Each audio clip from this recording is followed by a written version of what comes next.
Today, we're looking at 5 finance-focused books that every billionaire recommends. We have everything from timeless classics to contemporary bestsellers, so there's a book here for all of you future billionaires watching. Stay tuned to the end and let us know your top picks. At number 1, we have The Intelligent Investor by Benjamin Graham. When Warren Buffett calls it the greatest book on investing ever written, you know there's something to it. In fact, he credits this book for changing his life. So what's the book about? It's about an investment philosophy called value investing. The old writing style might feel a bit off, but the book is a goldmine once you get used to that. Its basic idea is that if you buy stocks valued at less than their actual worth or undervalued, you will make money in the stock market. Graham talks about intrinsic value and how a company's worth is dependent on the cash flow it can generate. It's filled with simple analogies and examples to help you understand the stock market. One of my favourite parts of the book is where Graham compares the stock market with a bipolar neighbour called Mr. Market. Imagine you bought a house for $500,000. There's a bipolar neighbour that comes to your home every day and offers to buy it or sell his house for a price. He has wild mood swings though. One day he offers $700k and then the next day he offers $400k. Will you value your house based on his offering? If one day he randomly comes and offers to buy your home for $100,000, would you sell it? In most cases, the answer is no. You look at factors that determine its value, like how big it is, whether it's furnished, how much you could rent it for. In essence, you look at its intrinsic value. Think of companies as this house and the stock market as your neighbour. This will help you stay calm when the stock market is crashing, but the fundamentals have not changed very much. This book has defined an entire generation of investing philosophy and is equally relevant in today's market. So if you want to be a legendary investor like Warren Buffett or invest your extra savings somewhere, start here. But what if investing in companies and building wealth slowly is not your cup of tea? Is your goal to create a revolutionary product and build a company like Elon Musk and Bill Gates? Do you ever wonder how Elon Musk runs Twitter just fine after firing 80% of its staff? Number 2. At number 2, we have The Lean Startup by Eric Ries. Think of this book as your beginner's guide to Silicon Valley startups. With people like Elon Musk recommending this book to every aspiring entrepreneur and following the principles himself, you know it'll be a gem. The basic idea is that traditional methods of starting a business and developing products have become obsolete and are no longer effective. Eric introduces a new approach that prioritizes learning and adaptation over planning and execution. One of my favourite parts of the book is where Eric talks about minimum viable products, or MVP for short. You will see this word thrown around by everyone in Silicon Valley, so listen up. Imagine you have a new business idea and think it will revolutionise the industry.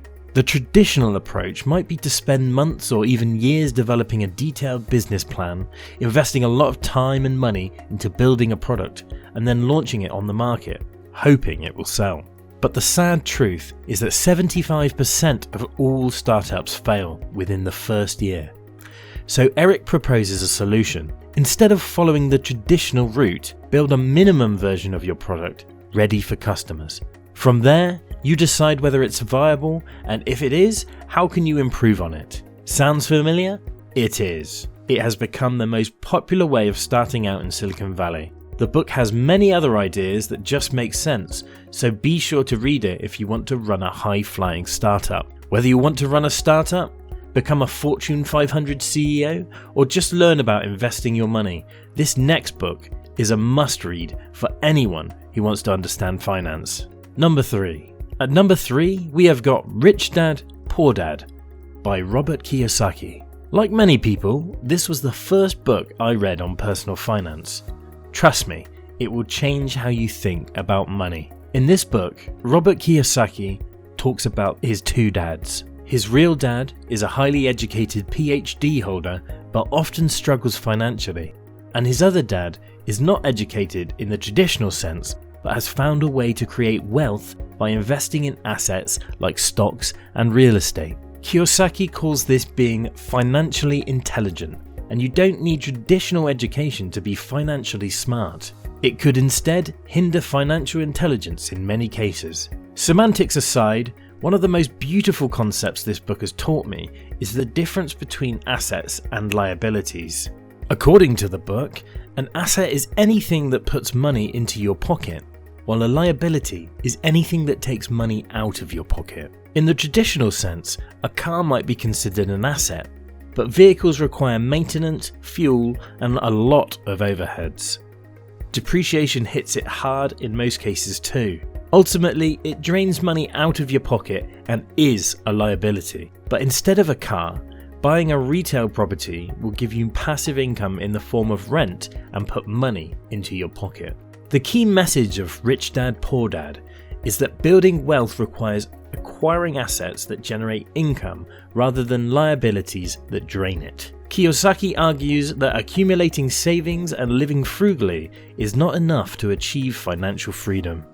When inflation is as high as now, you effectively lose money in a savings account, so you need to actively seek out and build assets that would generate passive income for the long term. Ever wish there was a book that studied hundreds of millionaires and identified the common key habits among them? This book might just be for you. At number 4 we have The Millionaire Next Door, and trust me, this book will debunk every myth about millionaires you have. What comes to mind when you think of millionaires? Expensive cars, huge mansions, luxury vacations, and just a crazy lifestyle, right? I wouldn't blame you, as this is how Hollywood has portrayed millionaires for a long time now. But this book has completely flipped this myth after it studied hundreds of millionaires in the US. The best finding of this book was that most millionaires in the US are self-made and don't have the lifestyle that you expect. They don't own massive homes and take luxurious vacations, at least not when they start. In fact, most millionaires are frugal and disciplined in their personal and professional lives. One of the biggest problems with people is what authors call lifestyle inflation. When their income increases, people tend to adjust their lifestyles, but most millionaires avoid this. Instead, they keep the same lifestyle and invest their money into productive assets like stocks and real estate. It also challenges the traditional wisdom that you need a degree or formal education, as most of these millionaires got there by being financially savvy, not academic. Overall, it is a thought-provoking read that will make you question many things about conventional education. With people like Warren Buffett recommending it to everyone, this book will resonate with you if you feel something is wrong with our education system. If you love the idea of being a digital nomad and traveling the world whilst working, this next book might be perfect for you. At number 5 we have The 4-Hour Workweek by Tim Ferriss, and it's exactly what it sounds like. A blueprint for people who want to quit their 9-to-5 jobs and achieve financial freedom. If you are wondering where all the fake gurus on YouTube got this line, it's from this book. The idea is simple. You can achieve more by doing less. Most of your work can be automated with technology. If it can't, most of it can be outsourced to virtual assistants. Keep in mind, this book was written in 2007. Technology and freelancing have evolved much more over the years, so it's easier than ever to follow the principles in this book. By automating and outsourcing most of your work, you can focus on what's truly important. The book also explores the idea of geo-arbitrage, which is the practice of living in a low-cost country and working remotely. Ferriss argues that this allows people to enjoy a higher standard of living whilst working fewer hours and earning less money. In a sense, this book is a guide to being a digital nomad. So, what do you think about our top picks for financial books? How many of these books have you read? Which one's your favourite? Comment below and don't forget to subscribe to our channel for more videos like these.